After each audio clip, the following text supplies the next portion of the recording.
Thanks so much to Marilyn and our panelists. That was terrific. I've had an excuse during the day to give shout outs already to the Democracy Initiative and Common Cause, and I want to use this as a chance to return the favor as well to the pollsters and their firms. We've had the benefit over the years at Justice at Stake of working with pollsters on both sides of the political aisle with a number of different firms, and the Terrence Group and GQR have been terrific over the years, so we really appreciate their coming to us. And you saw why. And we also benefit from exactly what you saw there, a kind of dialectic and being able to bring in multiple strands of information about what's going on. So my privilege now is to move us in towards our finale in terms of the program, which is going to be a real treat. We're going to hear more about why all this matters in a very personal way. And what I'm going to do is introduce the chair of the board of Justice at Stake's board of directors, who will then introduce our final speaker. And Mark Harrison has been our board chair now for several years. He is an attorney from Phoenix, Arizona, and just someone who has spent his lifetime dedicated to legal issues and legal reform. I'm going to briefly read a list only of the organizations he has been president of at one time or another, and that list includes the Arizona State Bar, the National Council of Bar Presidents, the American Academy of Appellate Lawyers, Justice for All, Careers for Youth, Planned Parenthood of Northern Arizona, the Board of Directors of the University of Arizona School of Law, something called the Valley Commerce Association, and the Arizona Friends of Talking Books. He is a serial president. And he is, in other words, probably one of the most successful ex-presidents of our generation. So, Mark Harrison, do you want to come up and join us?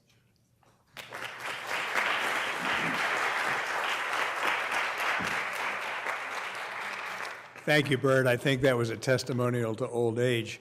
I think today has been quite remarkable, and I want to start by thanking the staff that put this together and all of you who came.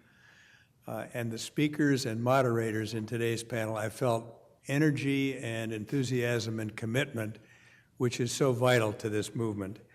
And I think we're going to finish the day on a very high note. It's my pleasure to welcome Chief Justice Mark Cady of Iowa.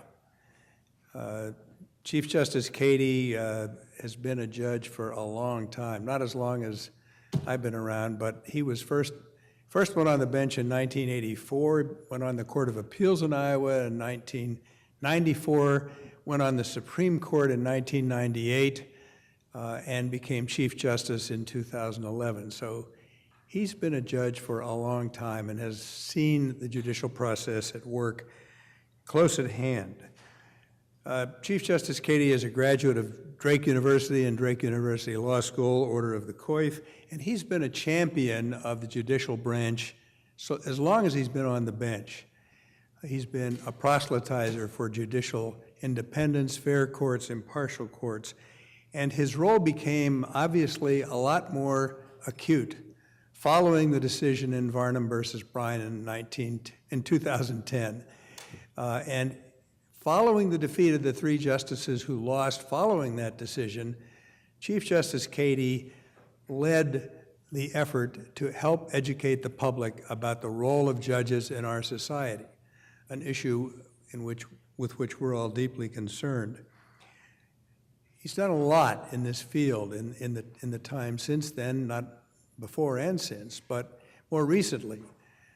He's gotten judges in Iowa to speak to civic groups, to high school and college students, and I must say, historically, judges have been very reluctant to talk about their role in society. It's been one of the real problems with the judiciary.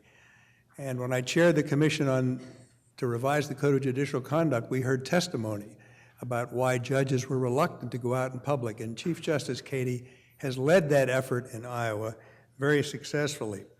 They have the courts sit in different locations so that people around the state are exposed to the court and the process by which it makes decisions. He has got the court live streaming oral arguments. And lastly but not least, he's the chair, the Iowa chair of iCivics, which is the public education initiative started by Chief Justice O'Connor. I noted in some of the biographical material that I was given about Chief Justice Cady that in addition to all of this, he's written about these issues. He's written a piece about merit selection in the post-white era. Well, I'm delighted that he's here with us today, and to finish off what has been a very exciting and promising day for all of us, it's my pleasure to welcome Chief Justice Mark Cady.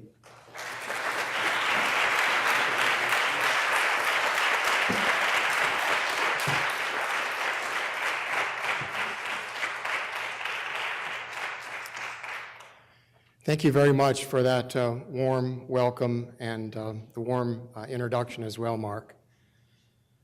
Let me begin by first thanking you for everything that you do, and I think it's safe for me to say that on behalf of every judge in the nation. I'm going to tell you two stories this afternoon. Two stories about events separated by 78 years, nearly a lifetime, but they're tied together intimately by what brings us together today. Both stories are from my state, Iowa. The first occurred on April 27th of 1933, during the depths of the Great Depression, which devastated the country's agricultural community and produced rampant farm foreclosures. On that day, a group of angry men, many of them farmers facing foreclosures, stormed the courthouse in Lamars, Iowa. They confronted the judge there, Charles Bradley, whose docket in Northwest Iowa included foreclosures. The men filled Judge Bradley's courtroom and demanded that he stop signing the foreclosure orders. But Judge Bradley explained to the men that it was his duty to uphold the law even when it was not popular to do. And he refused the farmers' demands. The men grabbed him, dragged him from the courtroom into the city square, where again they demanded that he stop signing the foreclosure orders. And again, he refused. The men, some wearing bandanas to cover their face, knocked him to the ground, stripped off his clothes, and pried open his teeth with a screwdriver and poured alcohol down his throat. They then threw him in the back of a pickup truck and drove to the outskirts of town, where they declared that he would be hung. Once at the outskirts of town, they blindfolded Judge Bradley, and they did indeed place a rope formed into a noose around his neck. And once again, they demanded that he stop signing the foreclosure orders. And again, he refused.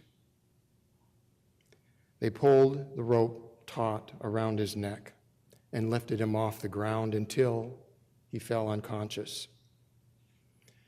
The editor of the Lamars newspaper happened to be in attendance by that time, and he warned all of the men that they would all be charged with murder if they did not relent.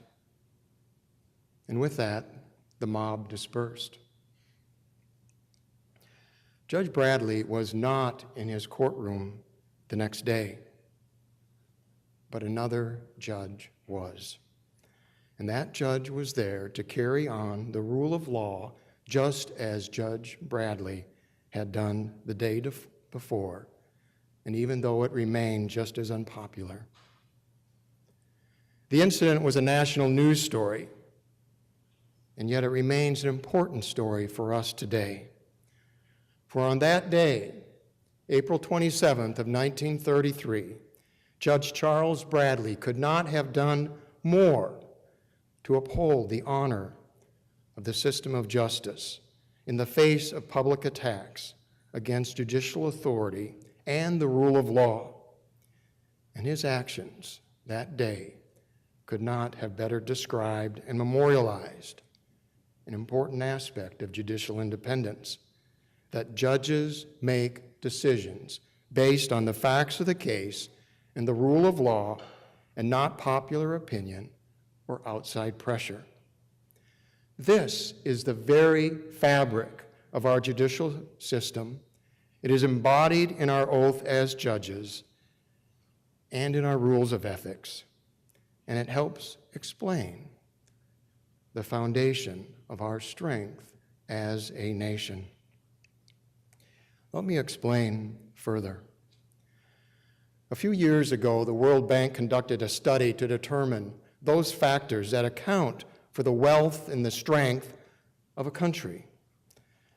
The study sought to determine just why is it that one country can achieve such great wealth while another country, even countries with an abundance of natural resources, simply continue to exist as a third world status country. Well, the study found that wealth is not achieved by a country's natural resources, but its intangible resources. And chief among those intangible resources, the most important factor by far to explain the wealth and the strength and the success of a country is the ability of that country's court system to make impartial decisions based on the rule of law. This is what courts were set up to do, and this is what gives business the confidence to invest and to build. Judges do this every day, and this help account for the strength and the success of a nation. But there's another aspect of judicial independence that helps explain our strength as well, in a slightly different way. Judicial independence, you see, also relates to the independence of our judicial branch of government to perform its constitutional role to protect individual rights and liberties from intrusions by the legislative branch or the executive branch of government. And it is this aspect of judicial independence that relates more to the story of the history of our country and its enduring search for a greater understanding of the values that we have over time that define our greatness. As James Madison wrote in Federalist Paper number 51, justice is the end of government. It is the end of civil society. It has been and ever shall be pursued until it is obtained or until liberty be lost in the pursuit. Judicial independence is not about working against the branches of government, the other branches of government, or against people. It is our chosen form of government. It is part of our checks and our balances to ensure that our rights and our values are retained and are better understood over time. Yet this aspect of judicial independence has not always been understood in such a manner, except perhaps in retrospect, when we're able to look back and see and understand the value and the wisdom in such cases as Brown versus Board of Education and the other cases of racial equality, or the host of gender equality cases that were often met with harsh criticism in their day. Each was met with resistance at the time, only to be embraced with great pride today. And so it is this observation that leads me to my second story. On November 2nd of 2010, Iowans voted not to retain 3 justices of the Iowa Supreme Court in our retention election, largely, if not entirely, as a result of an expression over their disagreement of a civil rights decision that I authored on April 3rd of 2009 that found Iowa's marriage statute violated equal protection rights of same-sex couples to enter into civil marriage. Now, as with the first story I told you, the event made national news. But unlike the first story, the public action involved was lawful, and it was orchestrated by a variety of groups and done for a variety of reasons, including an attempt to influence judicial decision-making. It was not just a voice of criticism, but an attack against the concept of judicial independence, an attack on fair and impartial courts, an attack against judges for doing their job. Our court did not see the result of the retention election until it was simply too late to do anything about it. And we simply put too much faith in the public's understanding of judicial independence. While the independence of courts has always engendered some historical tension, there are simply too many new factors that have emerged to elevate this tension today. These factors include simply a general erosion of public confidence in all of government, an increase in the inflammatory and polarizing public discourse across the nation, minimizing critical thinking. There's abundance of misinformation about courts, and there's an absence of comprehensive civics education for our youth. There's a failure of judges and lawyers to stand up to misinformation. And there are, of course, political operatives who are beginning to use or misuse attacks against courts, including as a means to increase voter turnout of non-judicial races. And finally, the tension and the criticism over court decisions is simply human nature. It is simply hard at times to accept change, especially when change involves the need to examine our own past belief system. So, where is it that we go from here? Well, we can start with the observation of Alexander Hamilton. His observation some 230 years ago, because he recognized the inherent vulnerability of courts and emphasized the need to keep judges independent and insulated from public reprisal, especially when judges are called upon to protect constitutional values from encroachment by the other branches of government, which protection belongs to all citizens. But he had a solution: to keep public informed of the important role of courts and to keep the public informed of the duty of courts to ensure constitutional protections actually have meaning for all citizens. So, the path that must now be followed requires us to educate, advocate, contemplate, and appreciate. We need to educate.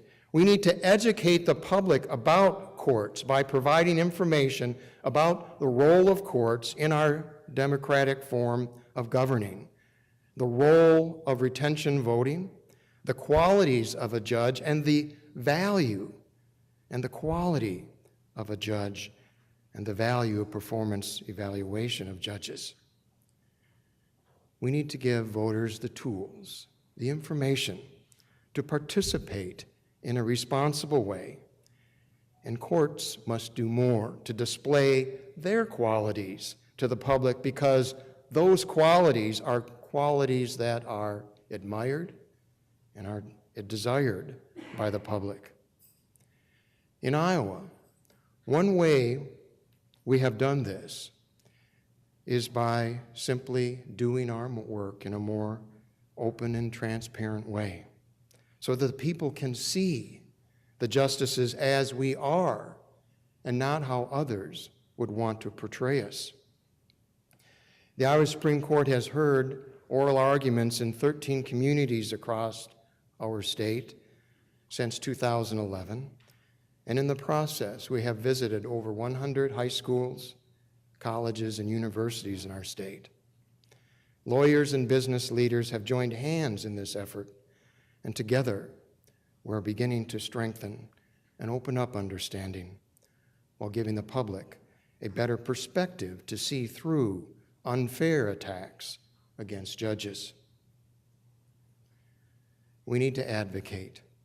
We need to advocate for fair and impartial courts by keeping politics out of our courts. The problem with politics in our courts is readily apparent. And I've repeatedly have been told stories of businesses that simply refuse to do business in states where courts are influenced by politics and political contributions. Every other year, the United States Chamber of Commerce ranks state court systems. And each time, the states at the bottom of that list are the states that openly allow politics into the courtroom. We need to contemplate. We need to contemplate. We need to be a more contemplative society, to consider the issues of the day as courts consider the issues of the day, and to remember that our beliefs at times can and do become eclipsed by our new understanding of the world around us, as history has repeatedly reminded us. We need to remember that those judicial decisions that could be criticized the most today are mostly those that were popular at the time they were decided. What is right, we all know, is not always popular at the time. And criticism of courts' decisions is mostly a very unreliable measure of judicial performance. And we do need to appreciate.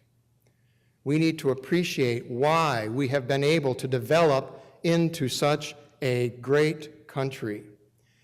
In 1835, Alexis de Tocqueville observed that the greatness of America is not that it is so much more enlightened than the rest of the world. It's not that we know so much more than everyone else, but it's that we have a governmental process that gives us the ability to change and correct our mistakes. And we must continue to appreciate the reason for our greatness and the role of the courts in helping to achieve this greatness. In truth, if there is a single principle upon which everyone could agree, it is equality. From the very beginning, it has been our self-evident truth, as Thomas Jefferson famously proclaimed. But from the very beginning, it's also been the source of some of our mightiest struggles. Equality is felt in all, but it cannot be seen by all, at least not at the same point in time. Instead, understanding of equality can take many generations to come into focus, and at times, those generations even must turn into centuries before what can first be seen only by some can be seen by all. But our founders understood this reality They were a product of the Enlightenment, of the Age of Reason, not the Reformation. They were believers in science, in innovation, in knowledge, in education, in reason, and in a more perfect union. They were committed to making that more perfect union happen. And they knew this could only be achieved with the knowledge and understanding that we would discover in our future. They knew that the constant search for justice was a product of our constant search for our greater understanding. Our founders also knew of our limitations as humans, just as we still know that today. But the plan they had to overcome these limitations was to create a government with an independent branch consisting of a court system that could be built in a way to allow us to shape our collective beliefs and our collective principle of equality with that greater understanding to come. They knew the court system would at times be challenged to do this job, challenged by the seemingly inherent nature of people to resist change, and at times even to resist understanding, refuse to accept differences in people, and to even lash back at those given the responsibility under the Constitution to ensure our rights apply to all. Our forefathers knew that this would occur because they knew our future would at times reveal flaws in the beliefs of the majority, even beliefs that are deeply ingrained into our culture. They knew this, as we know this today, because even the most obvious and true beliefs began as something new and were first rejected by most. They could look back, just as we can today, and see that even the most famous, the most respected man in the world, Galileo, was sentenced to spend the remainder of his life under house arrest for merely telling the world that the earth was not the center of the universe, a universal truth today. So, our founders did everything they could to create a branch of government that would be protected and insulated from public retaliation for decisions that mark change. They also established a court system that would best allow our constitutional rights to be viewed through our ongoing quest for knowledge and enlightenment. Our forefathers did everything they could do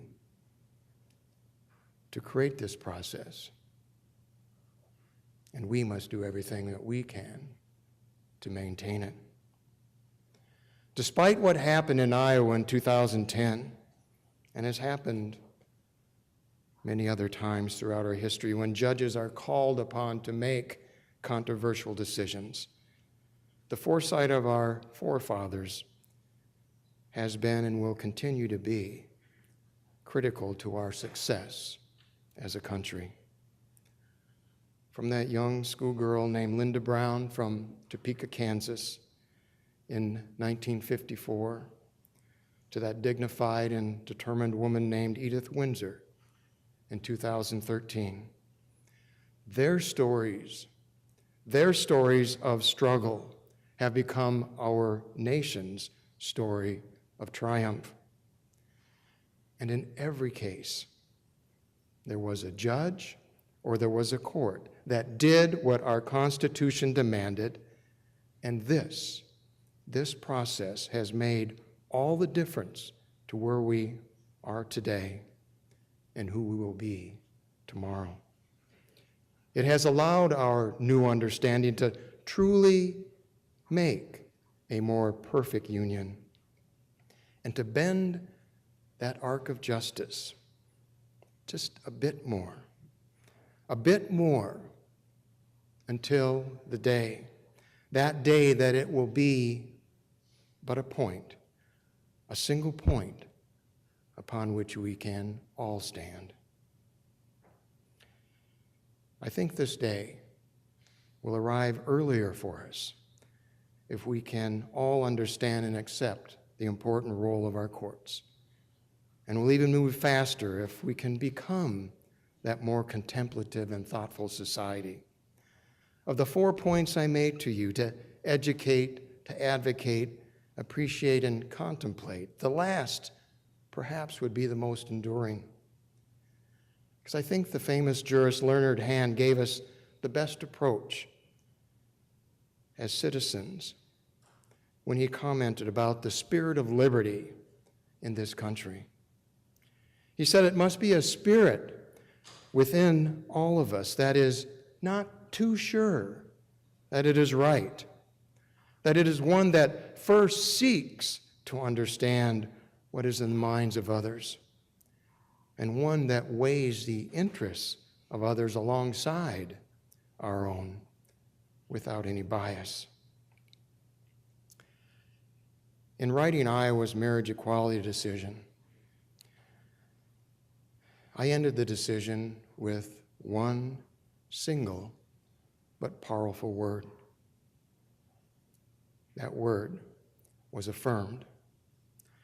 While it was done to affirm the decision of the trial court, it was also done to affirm the constitutional process given to us by our forefathers. It was done to affirm who we are as a country and who we will become, and to affirm each one of us for who we are. It was an affirmation to open up understanding to others that would promote even a greater understanding for all. Charles Bradley, the judge in the first story I told you, did survive, as did his incredible story of commitment to impartial courts. But another person in that story stood just as tall as Judge Bradley on that day and gave us a path to follow on this day. By stepping forward to support Judge Bradley in his time of need during that attack, that newspaper editor could not have done more to uphold our collective belief in fair and impartial courts at a time when his voice was truly needed the most. Today, that voice is needed again. And if all of us, if we can all step forward as the newspaper editor did on April 27th of 1933, that powerful word, affirmed, can indeed be shared by all of us, along with a greater hope and a greater promise in our more perfect union. Thank you very much. Thank you. Oh, thank you. Thank you very much.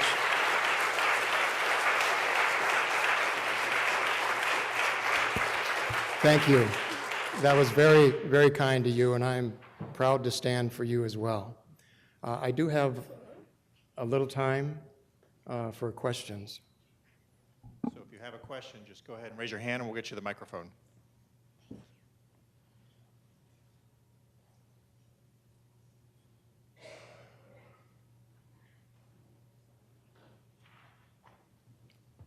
Thank you. Chief Justice Cady, that was a great speech. We're so lucky to have you here.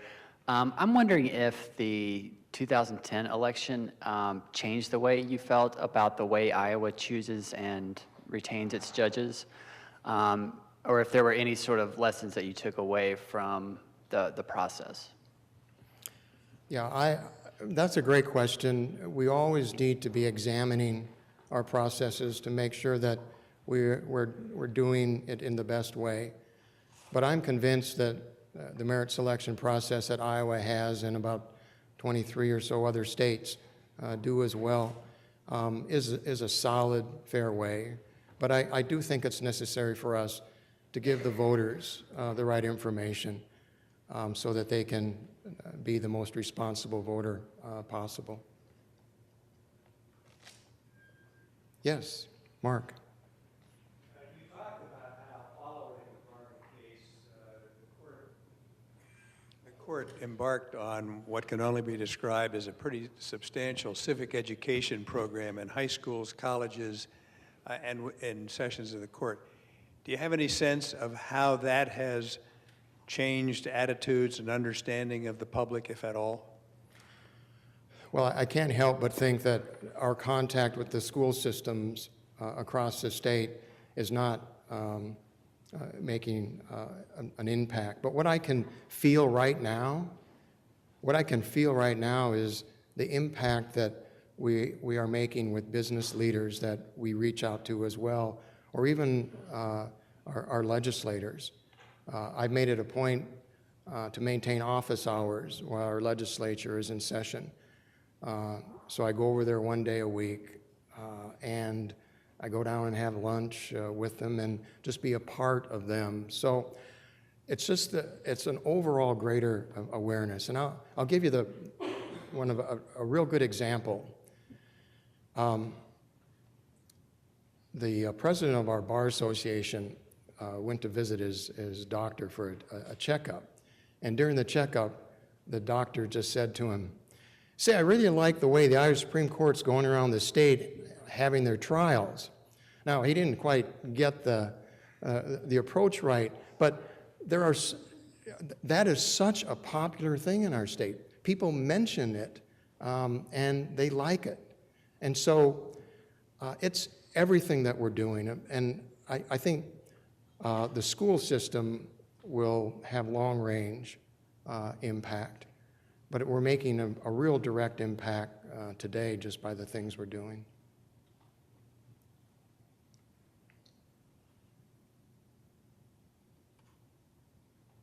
Anyone else?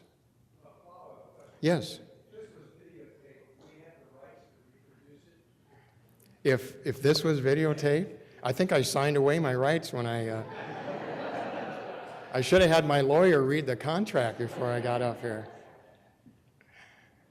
So, Justice Cady, I have a question. In addition to all the things that are being done since the 2010 election, if I'm not mistaken, I think you and a couple of the other justices will be up next cycle in 2016. What do you feel like are things that you will do that are different than you would have done if you'd been on the ballot back in 2010, given all the lessons that you and everyone has learned? Well, let me begin by, there are some things that I won't do. I will resist raising funds, and I will rely on what we have been, the path that we have been following up to this point. The outreach, reaching out to our bar associations, reaching out to our communities, civic groups. There's a powerful message. And I heard it this morning sitting in on the conference, is that our greatest ally is the public. They truly want fair and impartial courts. And when that message gets out to them, it just really resonates with them. And so I'm all about reaching out to the public and showing them what we really have. And so that's what I'll continue to do. Thanks.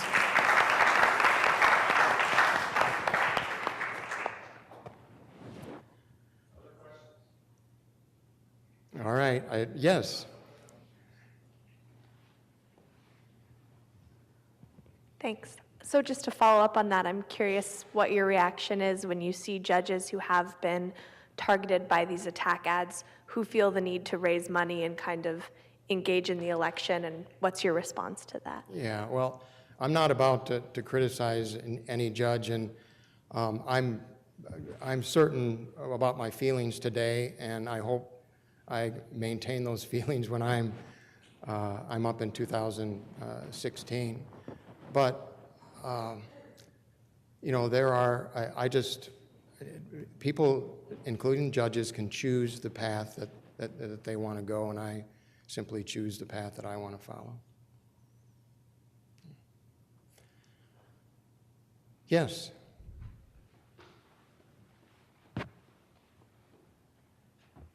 Justice Cady, if you were to give advice to, let's say, advocates who are debating between merit selection and public financing, how would you respond? Well, I think it's great that we're looking into public financing, but I think it has to be defined on where we are going, what our goal is, what we're trying to get out of the public financing, because I think the bottom line is that we can't allow the judicial system to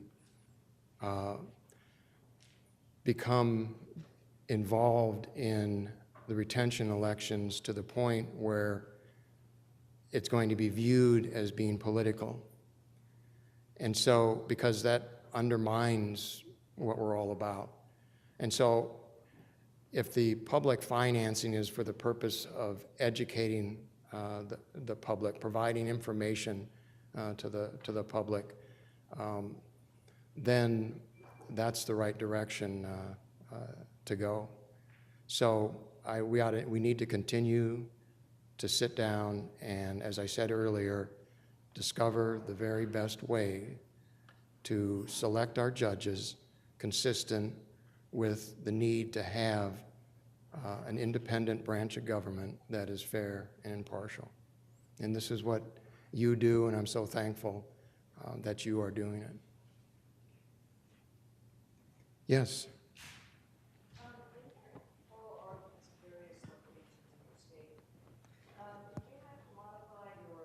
Your court rules or a statutory rule with regard to where the court sits?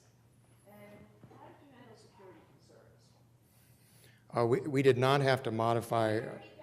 Okay, the question is whether we had to make any rule changes to take our court outside of our state capital, Des Moines, and whether there are any security concerns when we go into the communities. Did I capture your question? We did not. Our state of government is still Des Moines, but we did not have to make any rule changes to take our court out for sessions outside of Des Moines. We do it twice in the spring, we do it twice in the fall, and then we go on the campus of our 2 law schools in addition to that. So it's 6 times throughout the year. The security is provided by local officials, and we have never had any issues or problems. And the events are, we begin the event by first having a dinner or a reception with the the lawyers in that community before we have our oral argument. And then our oral arguments are held at a school gym or an auditorium or a community center, whatever works out the best. We try to select cases that have originated from that area so the community has some sense and some interest in the cases themselves. And it also allows the communities to appreciate that the questions we decide are the questions that come from the people in their community. It's our life that we're resolving. And so we try to emphasize that by selecting cases from that community. We hear 2 cases, and we conduct our proceedings just as we would in our own courtroom. Usually there's at least one local lawyer, so the public knows that there's of the lawyers as well. I go to the newspaper editorial board beforehand, earlier in the afternoon, and sit down and give an interview to them. And then after our oral arguments, we have a public reception for all the people that came out to watch us. And again, there has been no security concerns. We walk around and talk to everyone that attended. And we averaged between 250 and we've had 450 in Dubuque. So, and we do it at night for the simple reason that it becomes more of a community event. People have a greater ability to take part of their evening and come see us. So it takes a lot more time. Of course, it's not as efficient as it is if we do our work in Des Moines, but I think the benefits are immeasurable. Okay, we must be getting hungry, so I thank you very much. Thank you.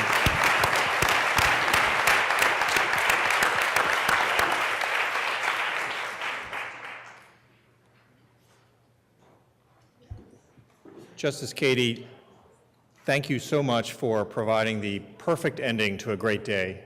And thank you on behalf of all of us working on behalf of Fair Courts for reminding us why. And thank you also for all of us who do this work, kind of not always directly connected to our clients in the judiciary, for reminding us of the kinds of judges we are working to protect. So thank you so much.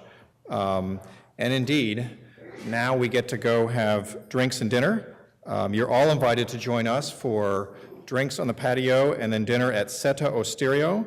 It's just down the road over at 1666 Connecticut Avenue. So we want to just, the only thing on the agenda is a good time. I'm told that you do need to bring your IDs, your name tags from the conference, at least if you want to drink or eat, to come this evening. So thank you so much for a great day. Let's have fun.